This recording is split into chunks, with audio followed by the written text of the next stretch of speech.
Hello anime lovers, स्वागत है आपका वाइपर एनिमे एक्सप्लेन्ड चैनल पर। और आज हम देखेंगे साकामोटो डेज के एपिसोड नंबर 11 को। इसके पिछले एपिसोड्स की लिंक आपको डिस्क्रिप्शन में मिल जाएगी। तो चलिए जानते हैं इसकी आगे की कहानी को बिना किसी देरी के। अब तक हमने देखा कि वुटांग सभी को कसिनो में लेकर जाता है और कहता है कि जो भी यहाँ से ज्यादा पैसे जीतेगा वो लू को अपने साथ ले जाएगा। लेकिन साकामोटो और शिन को तो कसिनो के रूल्स ही नहीं पता था। शिन कहता है कि हमें ये सिक्के आपस में बांट लेना चाहिए और अलग अलग खेलना चाहिए, क्योंकि वैसे भी सट्टा तो किस्मत से जीता जाता है। लू कहती है कि ऐसा नहीं है, वुटांग उनकी गैंग में सबसे ज्यादा स्मार्ट है और वो किस्मत के भरोसे तो कभी हमें चैलेंज नहीं करता। वुटांग कहता है कि तुमने सही कहा, गैम्बलिंग बाहर से किस्मत का खेल लगता है, लेकिन इसमें भी काफी सारी कैलकुलेशंस करनी पड़ती हैं। इतना कह के वो अपने सारे सिक्के दांव पर लगा देता है और फिर से जीत जाता है। वो आगे कहता है कि तुम फालतू हिटमैन किस्मत के भरोसे बैठे होंगे। एक माफिया कभी अपनी किस्मत भरोसे सरवाइव नहीं कर सकता, उसकी दुनिया इतनी सिंपल नहीं होती।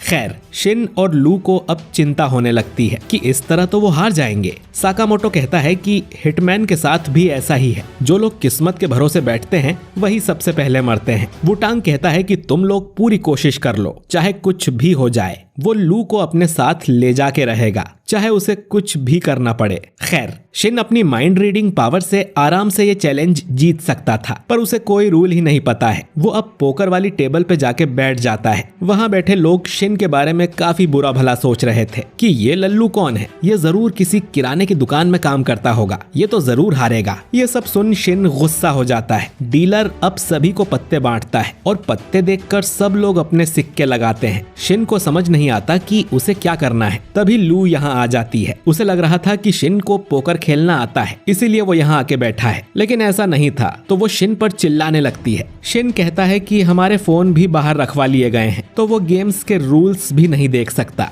लू शिन की जगह खुद खेलने को बोलती है और उससे कार्ड्स छुड़ाने लगती है। दोनों की छीना झपटी में शिन के कार्ड्स नीचे गिर जाते हैं, जिन्हें एक आदमी देख लेता है और मन में सोचता है कि अरे बाप रे, इसके पास तो एक इक्का और एक बादशाह है, ये राउंड तो जरूर यही जीतेगा। ये लोग अब शिन को डराने की कोशिश करते हैं कि उसे तो बहुत बेकार पत्ते मिले हैं, उनसे कुछ नहीं होगा। लेकिन शिन ने उनका माइंड पढ़ लिया था और वो सारे सिक्के दांव पर लगा देता है, जिससे वो ये राउंड जीत जाता है और समझ जाता है कि ये गेम कैसे खेलना है। वहीं इधर साकामोटो रूलेट गेम खेलने जाता है, जिसमें ये अंदाजा लगाना होता है कि कंचा कहाँ जाके रुकेगा। साकामोटो अपने सिक्के रेड कलर पे लगा देता है, लेकिन एक सिक्का अपने पास रख लेता है। डीलर समझ जाता है कि ये वही आदमी है जिसने वुटांग से चैलेंज लगाया है, लेकिन उसने मशीन में चुंबक लगा रखी है, तो कंचा वहीं आके रुकेगा जहां डीलर चाहता है। इसके बाद व्हील घुमाया जाता है और कंचा ब्लैक कलर पे रुकने वाला था, लेकिन साकामोटो अपने उस सिक्के को व्हील की तरफ फेंकता है, जिससे उछल के कंचा रेड कलर पे चला जाता है और साकामोटो भी ये राउंड जीत लेता है। इधर वुटांग ब्लैक जैक नाम का गेम खेल रहा था। उसका आदमी आके बताता है कि साकामोटो के लोग बहुत जल्दी जल्दी जीत रहे हैं, शायद वो चीटिंग कर रहे हैं। वुटांग कहता है कि उसे पता ही था, लेकिन वो खुद भी इस गेम में जीतने के लिए कार्ड काउंटिंग नाम की स्ट्रेटेजी का यूज कर रहा था। वो हर पत्ते को ट्रैक करता है और फिर कैलकुलेशन करके ये अंदाजा लगाता है कि अगला पत्ता कौन सा होगा, और ऐसा करके वो भी गेम जीत रहा था। इसके बाद हम वुटांग की बैक स्टोरी देखते हैं, जहाँ बचपन में उसे कोई पसंद नहीं करता था, क्योंकि माफिया की दुनिया में सिर्फ ताकत ही सब कुछ होती है, और उसे उसके साथी ही पीटा करते थे, क्योंकि वो वुटांग को यूजलेस समझते हैं। लेकिन तभी लू यहाँ आके उन लोगों को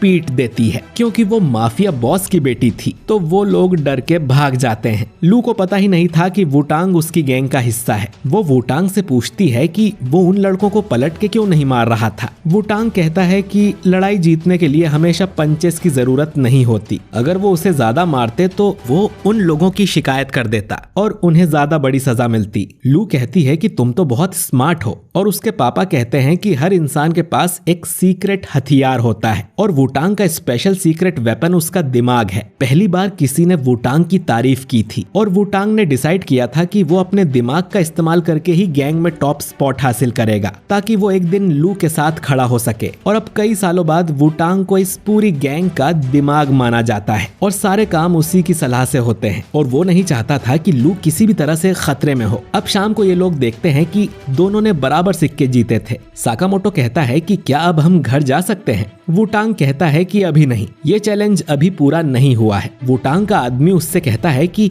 हम लोग इन्हें सीधा मार क्यों नहीं देते? वुटांग कहता है कि उसकी जरूरत नहीं है और चुपचाप पीछे खड़े रहो। वुटांग कहता है कि हम एक राउंड पोकर का खेलेंगे, लेकिन साकामोटो और शिन दोनों को ही उसके रूल्स नहीं पता था। तो वुटांग कहता है कि फिर तुम कोई गेम बताओ, और लू कहती है कि उसे एक गेम पता है। ये सब एक टेबल पर बैठ जाते हैं। वुटांग के साथ उसके 2 आदमी भी खेलने बैठे थे। ये लोग ओल्ड मेड नाम का गेम खेलने वाले हैं। दोनों में से जिस टीम के पास आखिर में जोकर कार्ड होगा वो हार जाएगी। ये एक बहुत ही सिंपल गेम था जिसे इन सब लोगों ने खेला है। शिन मन में सोचता है कि ये गेम तो वो आसानी से जीत जाएगा, क्योंकि उसे तो बस माइंड रीड करके पता लगाना है कि जोकर कार्ड किसके पास है। सभी में पत्ते बांट दिए जाते हैं और शिन देखने लगता है कि जोकर कार्ड किसके पास है, लेकिन वो कार्ड तो लू को मिला था और उसका चेहरा देख के साफ पता चल रहा था, जिससे वुटांग भी समझ जाता है कि कार्ड उसके पास है। अब वो एक कार्ड खींचने जाता है, तो जब भी वो गलत कार्ड को चुनता तो लू खुश हो जाती। इससे वुटांग को पता चल जाता है कि कौन सा कार्ड जोकर है और वो जानबूझकर जोकर ही निकाल लेता है ताकि लू को टेंशन ना हो और वो वुटांग से इम्प्रेस हो जाए। अब कार्ड निकालने की बारी शिन की थी। शिन को यकीन था कि अपनी पावर से वो आराम से जीत जाएगा, लेकिन तभी वुटांग मन में सोचता है कि तुम माइंड रीड कर सकते हो, है ना?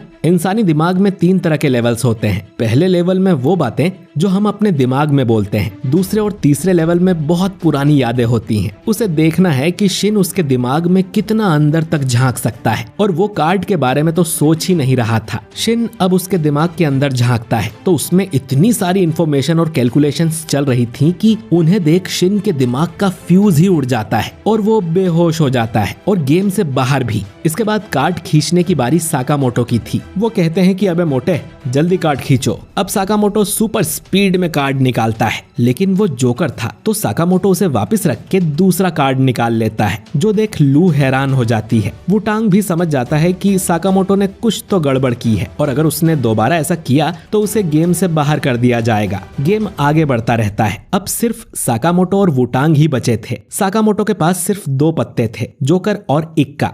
अगर वुटांग ने इक्का निकाला तो वो जीत जाएगा। वो साकामोटो का चेहरा पढ़ के ही समझ जाता है कि जोकर लेफ्ट साइड में है और वो राइट साइड का पत्ता खींचने लगता है, लेकिन साकामोटो की पकड़ इतनी मजबूत थी कि पूरी ताकत लगाने के बाद भी वुटांग उस पत्ते को खींच नहीं पाता। वो दोनों हाथों से उस पत्ते को खींचने की कोशिश करता है और एंड टाइम पर साकामोटो पत्तों की जगह बदल देता है, जिससे वुटांग के हाथ में जोकर आ जाता है। इसके बाद वुटांग के आदमी साकामोटो पर गन पॉइंट कर देते हैं। वुटांग उन्हें ऐसा करने से मना करता है तो वो उसके सिर पे भी बंदूक तान देते हैं। वो कहते हैं कि हम जापान से यहाँ तक ये बच्चों वाले गेम खेलने नहीं आए हैं, हम माफिया हैं, हमें जो चाहिए वो हम जबरदस्ती छीन लेते हैं। और वो वुटांग के तरीके से परेशान हो गए हैं और वो सब उससे नफरत करते हैं, ठीक जैसे बचपन में करते थे। उसकी अब तक की सारी मेहनत बेकार हो गई। वो समझ जाता है कि यही उसका अंत है और वो मरने को तैयार हो जाता है। साकामोटो उससे कहता है कि तुम ऐसे ही हार मान लोगे? लड़की को इम्प्रेस करने का ये अच्छा मौका है। वुटांग को लू की बात याद आती है कि उसका सीक्रेट वेपन उसका दिमाग है। वुटांग कहता है कि डरने की जरूरत नहीं है, अगर ये लोग गोली चलाएंगे तो इनके हाथ में धमाका होगा। उसे पता था कि ये लोग उसे धोखा देने वाले हैं, तो उसने सभी की बंदूकों में बॉम्ब लगा दिए हैं।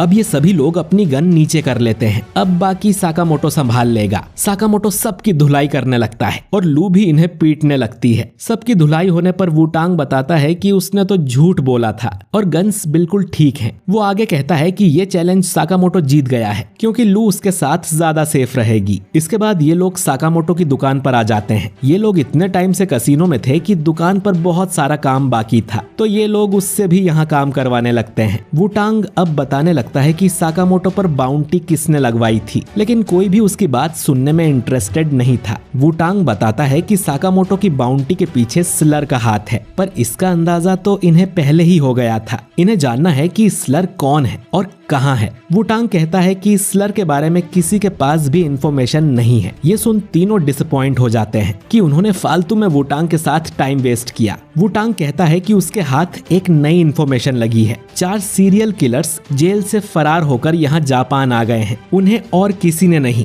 बल्कि स्लर ने बाहर निकलवाया है और वो चारों बहुत खतरनाक हैं। हम उन चारों को एक मॉल के अंदर देखते हैं और वो दिखने में बहुत खतरनाक लग रहे थे। इनके नाम थे डंप, सॉ, अपार्ट और मिनिमलिस्ट। इनके सामने रेंडियर आता है और इन्हें एक लिस्ट देता है उन लोगों की जिन्हें इनको खत्म करना है, और इस लिस्ट में साकामोटो और उसके सभी साथियों के नाम थे। ये लोग लिस्ट देखकर कहते हैं कि तुमने हमें इतनी दूर से इस मोटे और इसके दोस्तों को मारने बुलाया है। अब एक आदमी अपने सामने की टेबल को अपने हाथों से ही कुचल के एक बॉल बना देता है और कहता है कि हम मंथ के आखिर तक इन सब को खत्म कर देंगे। इतना कह के ये लोग चले जाते हैं। रेंडियर कहता है कि ये लोग पैसों के लिए नहीं मारते, बल्कि ये मारने के लिए ही जीते हैं और सब कुछ स्लर के हिसाब से ही होगा। इधर वुटांग कहता है कि इन लोगों के खतरे की वजह से ही वो लू को लेने यहाँ आया था और तुम सबको ये जगह छोड़कर कहीं भाग जाना चाहिए। साकामोटो कहता है कि अगर वो चारों हमें मिल गए तो हम उनसे स्लर के बारे में पूछ सकते हैं। शिन कहता है कि हमें ऑर्डर से पहले उन्हें ढूंढना होगा। लू माशिमो को भी इस बारे में बता देती है। वुटांग अब चिल्लाता है कि तुम लोग मेरी बात सुन भी रहे हो या नहीं? ये लोग सीरियल किलर्स हैं, माफिया और हिटमैन से भी ज्यादा खतरनाक। तुम लोग बहुत बड़े खतरे में हो। साकामोटो कहता है कि फिर तो हम उन्हें बिल्कुल भी आजाद घूमने नहीं दे सकते। तो दोस्तों, इसी के साथ साकामोटो डेज का पार्ट 1 खत्म हो जाता है और इसका पार्ट 2 अब सीधा जुलाई में आएगा, जिसमें भी 11 एपिसोड्स होंगे और उसमें साकामोटो की टीम का सामना उन चारों नए कैरेक्टर्स से होगा। तो आपको ये सीरीज कैसी लगी कमेंट करके जरूर बताइए, और वीडियो अच्छा लगा हो तो इसे लाइक और शेयर कीजिए। और अगर आप हमारे चैनल वाइपर एनीमे एक्सप्लेन्ड पर नए हैं तो हमारे चैनल को सब्सक्राइब करके बेल आइकन जरूर दबाइए। मैं मिलता हूँ आपसे बहुत ही जल्द अगले वीडियो के साथ। शुक्रिया।